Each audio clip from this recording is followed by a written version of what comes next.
Hi, so today I'm gonna try to show you a build that I'm kind of trying to get working on the PTR. So it's based on using this weapon. So what this weapon does, it helps Rapid Fire deal 39% more damage every second that you channel. Stacks up 4 times. So basically, right now, if you look, my rapid fire I only have 15% increased damage. So once I start firing, so every second it goes up by 39%. So I get 271% more damage from rapid fire, which is cool. Okay, I'm using bombardment because I trying to use Cinder Code, so to get the resource management of fire by 24 and get an extra 15% fire damage.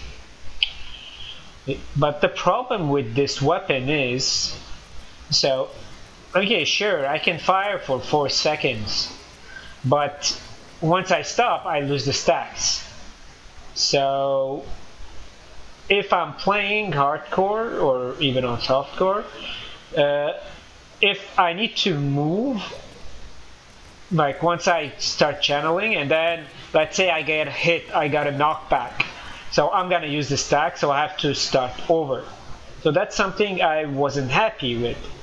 So, and then I kind of found this bracers, which gives me immunity to knockback and stuns, which is great because now even if the monsters knock me back or try me to stun, it doesn't matter. I'm still channeling the skill, so I'm still taking advantage of the 4 stacks. The only time that I'm losing the 4 stacks is with fear. So I'm not immune against fear, so that's the only time that I'm gonna lose the stacks, which is okay. I can say, okay, now I have to work a bit harder. Yeah. So since I have to channel, so since I'm using a skill that channels, so that's why I decided to use the T-Gok gem, which increases the damage for 3 seconds after spending primary resource. So since at least I know that I'm gonna stack 4 times and I'm gonna at least be there 4 seconds, so I should be able to use this gem. The other gem that I'm using is the Band of the Powerful. Okay. So what about the rest of the gear? Well, I completed the set here, which gives the second item gives 25% extra run speed, which is cool, but actually it's not that efficient to use because most of the time I'm taking damage. So most of the time, okay, I'm not taking advantage of the run speed. But it gives me 500 extra Vita, which is actually great. Okay. So since I don't want to move a lot, so I was like, okay, so I need to stay there for 4 seconds. I have to, and then I need to stay there until the elite goes down. So I can't move, so I'm gonna take a lot of damage. So I was like, what I can put to what's the ideal way to regenerate life? So I was like, oh, cool. Well, there is the Brooding Ruin that I can use, which gives me about 60k life per second, which is great. So using this with smoke screen, so about 1.5 seconds, so that's what I'm gaining is about like 75k life, okay, which is great. Actually, so this passive actually comes from my Hellfire Ring amulet, which isn't a great craft, but I'm using it just to test. Okay. The rest of the gear is like I have 3 pieces of Marauder, which like this one is really sucky. So I don't have like I wish it was all resist instead of area damage, but I can use area damage. I'm using Cinder Coat because I want to use fire to be able to spam my Rapid Fire. Here I kind of found those two, so I was like, sure, this is hardcore. I can use a smoke screen cast and a heal after receiving fatal damage, so that can help me. Even though my philosophy is I'm against any skill that helps you when you receive fatal damage. But since I'm testing, I'm trying to build this, I was like, okay, sure, I'll use it. Maybe later on I'm gonna switch those two once I find like a Nat set. That would be great to get a Nat boot and maybe a ring Nat boot. Right now I'm using the Leoric Signet. Okay. My skills, so obviously Smoke Screen, Volt, Companion, because I have the 3 pieces of Marauder plus the Royal Ring of Grandeur. Okay, I'm using Mark of the Dead, which if you kill an enemy jumps to the closest enemies. Okay, obviously Rapid Fire with Bombardment, and here I didn't know what to put, so I'm putting Rain of Vengeance, and it's a cold. So I kind of thought, oh, it's cool to freeze some elites, like especially the reason why it's not like random is because when I get an elite that has fear on it, so I kind of try to freeze them for 2 seconds and try to gun them down a bit until they kind of hit me with fear. The other passive, so I put Tactical Advantage because I'm using Volt, and I was like, oh sure, I can run faster. This is obviously for the resistance, this is for the extra damage, and this is again because I'm testing. I would like to lose this and replace it by Brooding at some point and use a better amulet, but for now, since I'm testing, so I was like, I don't want to die because I need to know how far I can go with this build. Okay. So this is the build I'm using. Let's go somewhere and kill some elites and see how it goes. Let's say Field of Misery. Okay, so this is T5. I'm still not able to do T6 with this, but I wish at some point I will be able if I work hard enough.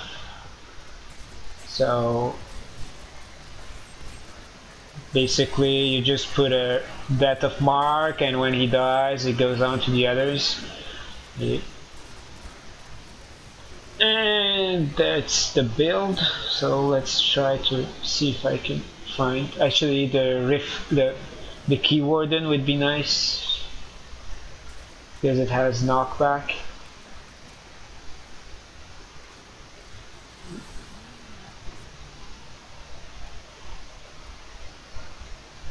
Come on.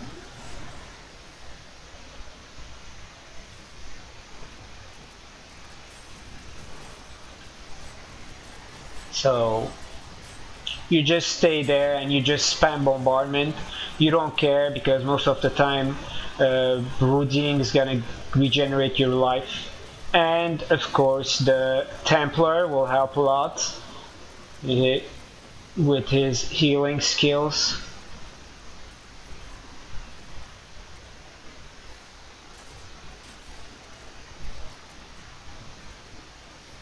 Come on, where's an elite?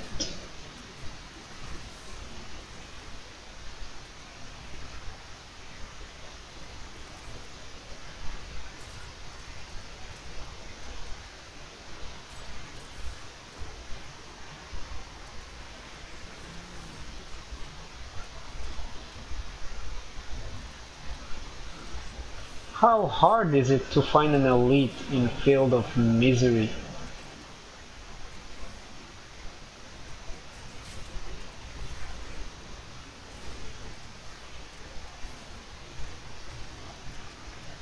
Oh, there is one. Oh, this is nice because these dudes have they can like charge up to me. So basically so right now you see awareness knocked in, but that's okay. So I'm just staying there, I'm taking damage, but it's okay. Brooding is doing the job on T5. Yeah, so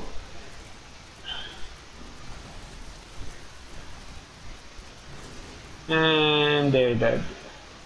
Yeah, let's get another elite. Oh, there's the key warden.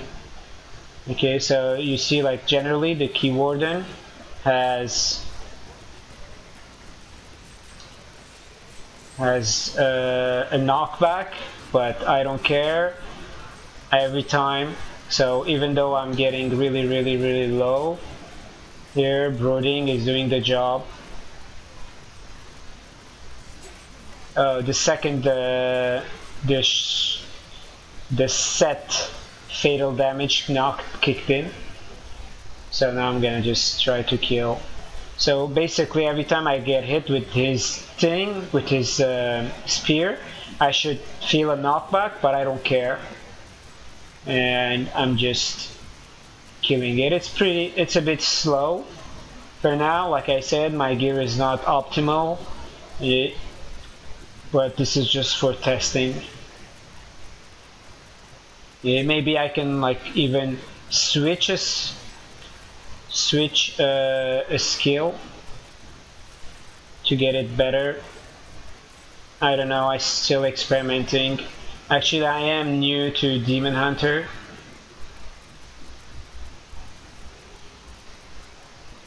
Oh, and I got a key. So that's the build.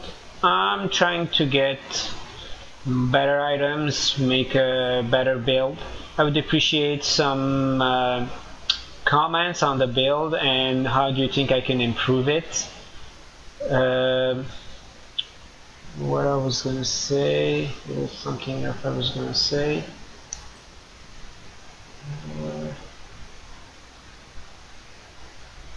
Well, what was it? Oh well, I forgot.